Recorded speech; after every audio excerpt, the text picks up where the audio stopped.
콘테 감독은 경기 후 기자회견에서 지난 시즌 4위의 성과는 컨퍼런스 리그 탈락 후 리그에만 집중할 수 있었다는 것이 오히려 행운이었다고 직접적으로 언급했습니다. 현재 전문가들과 팬들은 왜 지난 시즌 후반기 같은 경기력이 나오지 않는 거냐고 불만을 토로하고 있죠. 당시 선수는 12명에서 13명이 전부였습니다. 그런데 현재 토트넘은 그때보다 선수가 히샬리송과 페리시치가 더 늘었기 때문에 14명에서 15명이 되었습니다. 문제는 무엇입니까? 리그만큼 엄청난 중요한 대회가 하나 껴있으니까 토트넘은 지난 시즌과 다르게 2개 대회를 15명으로 운영해야 하는 상황입니다. 그럼 토트넘이 현재 여전히 어려운 상황인 건 인정되시죠? 콘테 감독은 다양한 상황들을 예측하면서 결정을 해야 합니다. 결과가 따라오지 않을 뿐 콘테 감독은 현재 매우 당당합니다. 팬들은 경기력을 문제 삼고 있고 콘테 감독은 결과를 내주고 있기 때문입니다. 토트넘은 리그 단독 3위에 챔피언스 리그에서 2위에 올라있는 상황입니다. 리그는 단 1패밖에 겪지 않았으니까요. 경기력이 좋아도 성적이 안 좋으면 어차피 난리가 나고 경기력은 안 좋아도 결과를 내면 후에는 좋은 평가가 따라오게 됩니다. 무리뉴 감독은 메뉴 2위에 유로파리그 우승시켰을 때가 딱 그랬잖아요. 정말 고민이 되긴 합니다. 경기력은 좋은데 결과가 따라오지 못하는 것과 경기력은 안 좋은데 결과는 내는 쪽. 솔직히 손흥민이 이적을 하든 뭘 하든 손흥민 우승컵 드는 거 한번 보고 싶다 보니 무조건 결과를 내는 걸 선택하고 싶습니다. 아스날에게 패배를 했지만 원정이었고 어차피 내년 1월 15일 홈에서 붙어서 이기면 원점입니다. 그런데 아스날을 넘는 게 문제가 아니라 도저히 우승이 불가능하다고 느껴지는 게 이번 시즌 맨시티의 행보입니다. 맨시티는 지난 시즌도 리그 우승을 차지했습니다. 황당한 건 우승팀인데도 팀 내 가장 많은 득점은 미드필더 데브라이너였다는 것입니다. 득점한 경쟁 선수도 없이 스트라이커가 없이도 우승을 한 건 2010년 이후 맨시티가 유일합니다. 정통 스트라이커가 없이도 팀 득점 1위를 했다는 것은 더 놀라운 거죠. 그렇게 강한 맨시티가 혼란을 데려왔더니 현재 리그에서 유일한 무패팀이 되었습니다.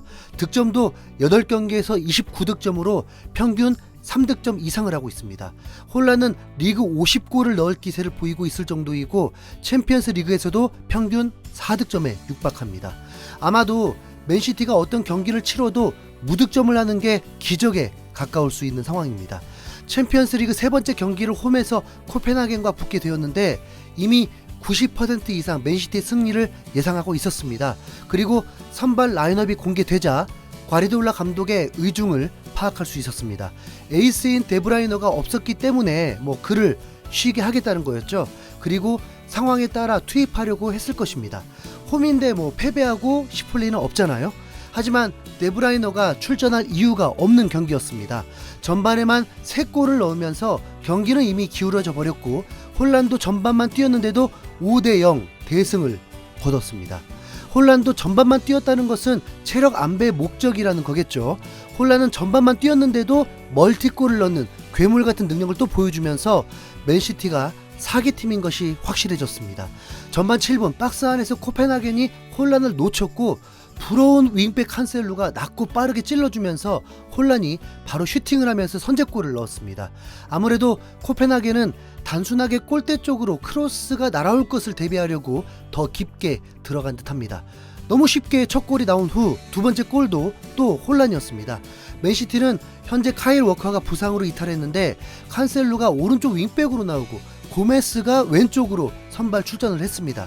전반 32분에 토트넘에서 절대로 볼 수 없을 듯한 왼쪽에서 고메스가 중거리 슛을 날렸는데 그게 벽을 맞고 또 혼란에게 볼이 흘러오면서 손쉽게 득점을 했습니다. 32분 만에 멀티골. 미치겠죠. 근데 가만 보면 혼란은 실력도 실력이지만 본인에게 그냥 볼이 와요.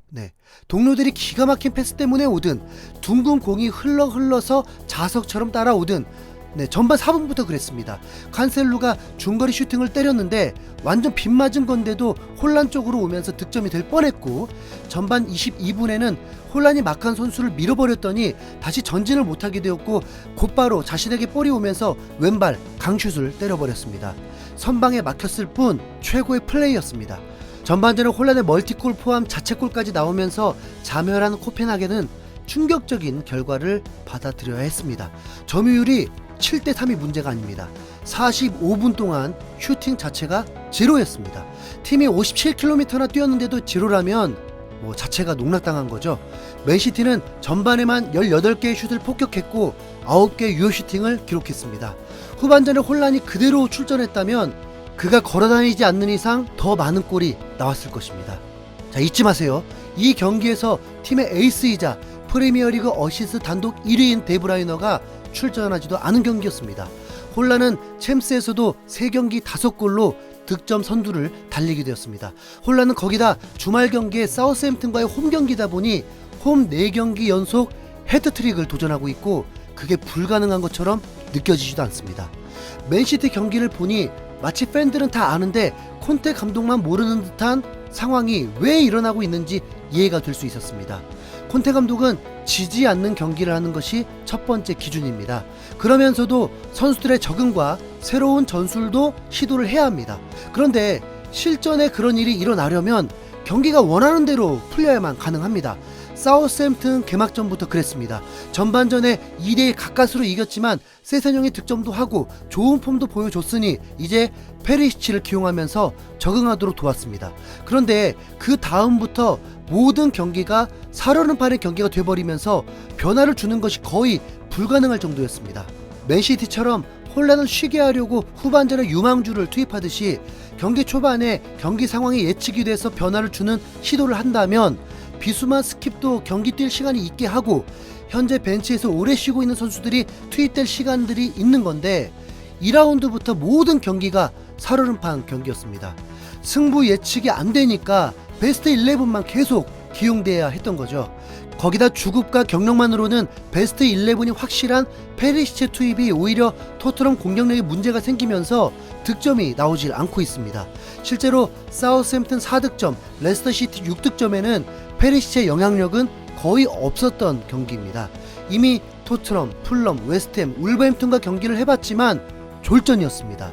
그럼 앞으로의 경기도 문제가 될 수밖에 없겠죠. 모든 팬들이 콘테 감독이 결과에 대한 실리보다 도전을 요구하고 있을 때 때마침 그 기회가 오게 되었습니다. 콘테 감독의 고집을 하늘이 꺾어준 것과 다름없습니다. 에메르송이 강제로 출전을 못하게 된 건데요. 그렇다면 변화가 있을 수밖에 없습니다. 3-5-1을 해야 한다기보다 에메르송이 빠지면서 디테일한 변화를 줘야 하기 때문에 콘테 감독은 새로운 도전을 하게 될 수밖에 없습니다. 페리시치가 오른쪽에 출전하거나 도어티가 출전할 테고 그 변화로 인해서 곧바로 3-5-1을 가동해 볼 수 있을 것입니다. 지금 현재 토트넘 팬들은 매우 불쾌하고 불안감이 있는 상태인데 자신있게 한마디 하고 싶습니다. 콘테 감독의 변화에 손흥민이 해트트릭을 했듯이 이번 변화로 인해서 토트넘이 좋은 경기력이 나올 것입니다. 전문가들도 토트넘 스쿼드라면 충분히 다른 방식을 해도 통할 수 있다고 믿고 있거든요. 하늘이 콘테 감독의 고집을 꺾은 만큼 변화의 성공을 가져와서 에메르송이 정말 벤치에서 지켜보고 조커가 될 수 있기를 바래 봅니다.